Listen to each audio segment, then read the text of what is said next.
Hello, I'm Steve Robertson, SouthCoast Television.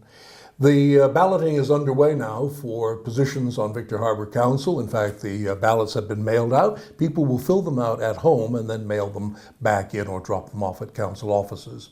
One of the candidates, in fact, his name is first on the list, is Stewart Burns, and he is now putting out his material to voters here in Victor Harbor. Stewart, I'm wondering what skills you think you can bring to the council should you be successful. Thank you for that question, Steve. I've had quite a diverse career, so I can bring a wealth of experience in improving organisations and local government departments in addressing issues, finding solutions to problems and adding value. So a lot of experience I can bring besides skills such as governance and risk management and finance as well. The other thing that I think differentiates me is that I can help people work together and actually have the group work more cohesively together. Normally that is a role of the chair, but if we can have as many people also supporting that as well, you have a much better group that will disagree, but at least agree on terms that they will of behaviour within the chamber. You mentioned local government. Can you give us an example of a time where your input has solved a problem for local government somewhere in South Australia or Victoria? I was brought in to sort out areas. One of those areas was customer service, and one of the problems was a lack of understanding of roles. People had confusion about what their roles were and also who their stakeholders were in the organisation. In this case, it's the ratepayers for us, but for those local government organisations, it was the people who pay taxes, the taxpayer. And once they understand their role and how it impacts, and they get clarity about their role, they're easier then to work with to look at how you can improve things, because quite often they've been overlooked or they don't understand or don't have a clear definition or haven't been trained. So starting with defining their roles and the impact that they have on the whole organisation helps, because people are more conducive to change if you can relate to them and you understand their issues and their roles. So it's a starting point. Hypothetical here. It's the first meeting of the new council and you've been elected. What is issue number one that you think needs to be tackled literally at that very first meeting? What do you think? I could probably rattle off my head about 20 straight away in the first meeting. Look, I actually believe that the very first thing that needs to be done is to amend the meeting protocols and procedures. What's that? It currently, the power has shifted from the elected members to the mayor and the CEO.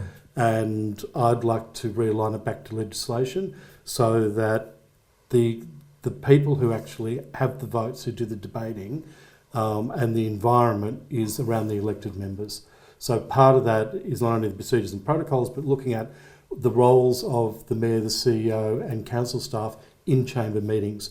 And I think that then sets the environment for how we're going to act, how we're going to behave, and how meetings are actually conducted. Having limitations on debating of 3 minutes or 5 minutes is not conducive to a proper democratic process. The chair needs to be more skilled at managing the meetings and the debate to allow, at times you'll have longer debates, other times you'll have shorter debates, but there should be proper discussions and rebuttals, not personalities. You're not attacking the person, you should be debating the issue. What do you think the most serious failing of the previous council has been, in your opinion? A lot of it's been to do with probably not chairing the meetings effectively. The other has been a lack of knowledge of council members in dealing with subject matter that they have to make decisions on, and being over-reliant on the administration to provide them all the answers. And the administration is actually reliant on the elected members to help guide and direct them on strategy and at a tactical level. And if they're not getting that direction, then at times council will decide for themselves, which is not what's supposed to happen. So I think there's an opportunity of getting in a new group of councillors with the skill level that not only can do meetings much more effectively and make decisions more effectively, but also work with administration and give them the type of support they actually really need. It's been lacking. At the recent candidates forum, the issue of wards came up, albeit quite briefly, and I'm wondering where you stand on wards and whether it's really a genuinely important issue for the community.